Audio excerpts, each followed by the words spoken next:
Greetings, horror heads and conquerors from Apocalypse. Horror host Trav here, here coming from the horrific, the terrifying studio of Horrifying My Friends. Tonight I wanted to talk about Zack Snyder's Justice League for a few minutes. I fucked that up like 3 times before. Like I would call it like Justice League by Snyder and all this other shit. But it's Zack Snyder's Justice League, the cut that just dropped on HBO Max. I just finished it tonight, and it took me a few days. I watched 2 hours on, I think, Thursday going into Friday, and then I finished it up tonight. And I gotta say, man, just like overall, spoiler-free, I was really, really surprised at how different this was from the 2017 version. Just right off the bat, I have no reason to ever rewatch that version. And I'm not saying this movie's perfect. This is just like the spoiler-free just edition. Like, if you don't like Zack Snyder stuff, or if you have like if you didn't like Man of Steel or Batman v Superman or any of those, then you probably are not going to like this one. So that's just right off the bat, like spoiler-free review. So I wanted to talk about some of the negatives first and then get into the positives and stuff and kind of where I hope they go from here. So, negatives. For some reason, in this movie, every time they show Wonder Woman, like if they zoom in on Wonder Woman's face or like just show her at all, it's like this choir of women kind of doing this chant. And it's like, it shows her face and it's like, oh, yeah, and it's like Wonder Woman grabs her sword and she's going to help Batman. And it's like, no, yeah. And it's like really distracting. And I'm like, do we need that every time we see Wonder Woman? Or could it be like more powerful if we just see that every now and then when she's doing shit? So like, just like a minor little negative there, but I'm like, do we need to put in a fucking choir of women singing every time Wonder Woman is shown on screen? That's like one negative, it's like a minor negative. Like I said, if you don't like Zack Snyder stuff, there's a lot of slow-mo, there's a lot of, just action stuff. There's some questionable decisions in like the storyline and stuff. Like I said, if you have a problem with Zack Snyder stuff, you're gonna have a problem with this. Like, the same stuff is kind of in this one. Positives, like I said, I had no clue that this was going to be this different. At the DC event, I think this last summer, I kind of blew off this trailer. I'm like, yeah, that trailer looks cool, but like, we're only going to see Darkseid in a fucking dream sequence or whatever, and not what could possibly be that much different. But I was really, really wrong because you see Darkseid a good amount. You see a lot of this new God stuff, Granny Goodness and Desaad, and all of this this new God mythology. You kind of get a lot more of that. And with Steppenwolf, he becomes a lot better villain. Like DC has kind of done a really good job with these villains, and I know that's something that Marvel movies have really, really struggled with, is making these characters like deeper than just the substance, like me show up, me bad guy, me fight Justice League. It's like Steppenwolf in this, it's revealed like kind of like what is making him tick.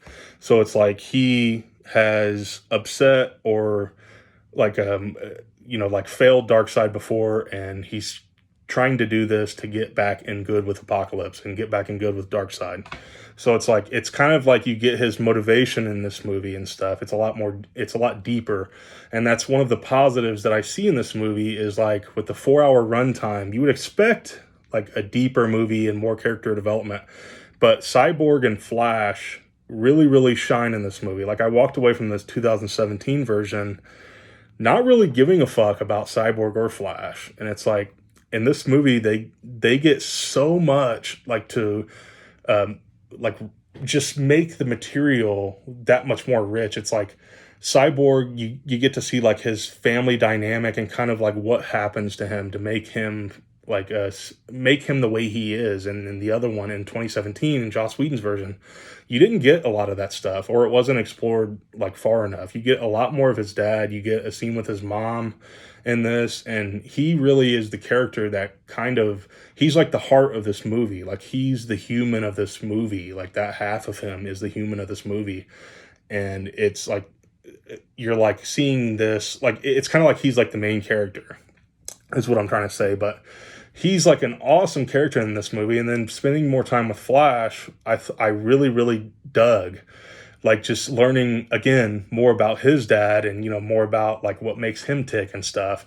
It's less of the Whedon humor just thrown in just for like shits and giggles, and it's more of like spending time with these characters and like really earning a lot of these epic scenes and like this team building and like all this other stuff, what makes Justice League.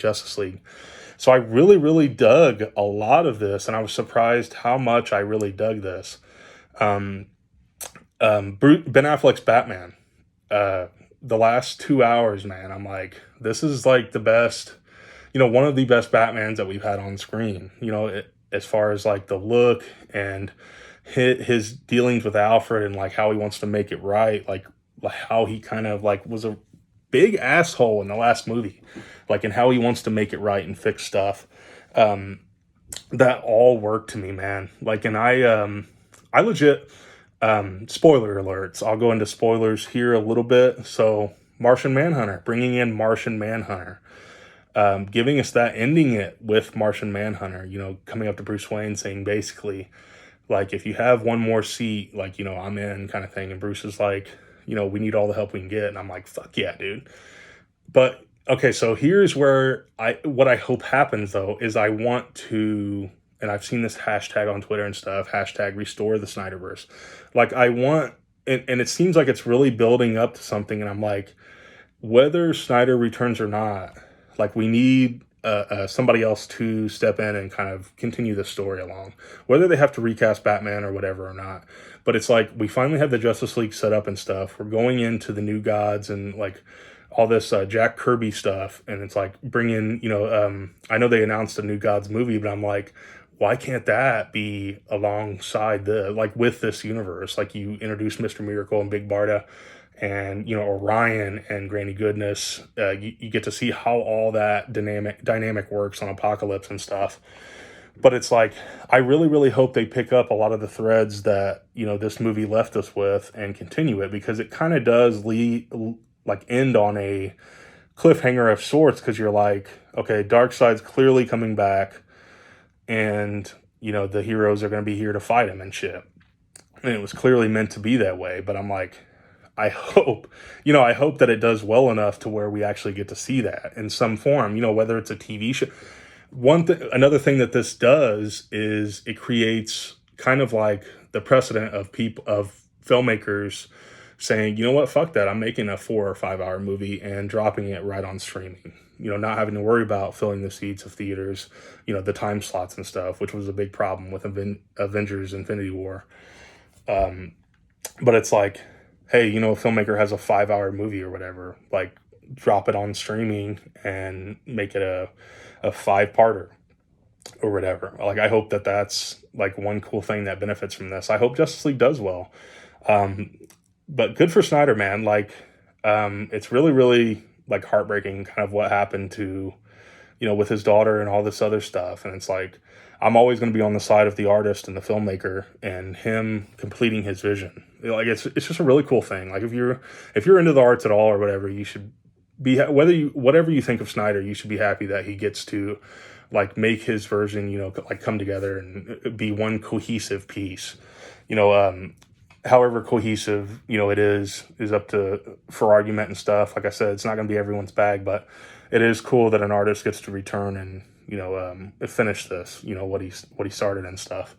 Like I said, fuck the 2017 version. I'm never going to need to watch that. And like I said, this movie isn't perfect, but it's a really cool world building movie, man. Like, it really is. Like, I hope to see, I'm anxious to see where they go from here with Martian Manhunter and this Justice League that they've set up.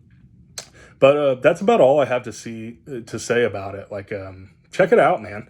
Like, if you fucking hated the 2017 version, then check this one out. Like, just see how it is or whatever. It may not still be your bag, but I actually really, really dug this, and I thought it was much, much stronger. That's just my opinion. Like I said, not everybody's going to think that way, but I actually had a really good time with it, man. I hope they continue. But that's about all I have. Read comics, Stay safe. Bye.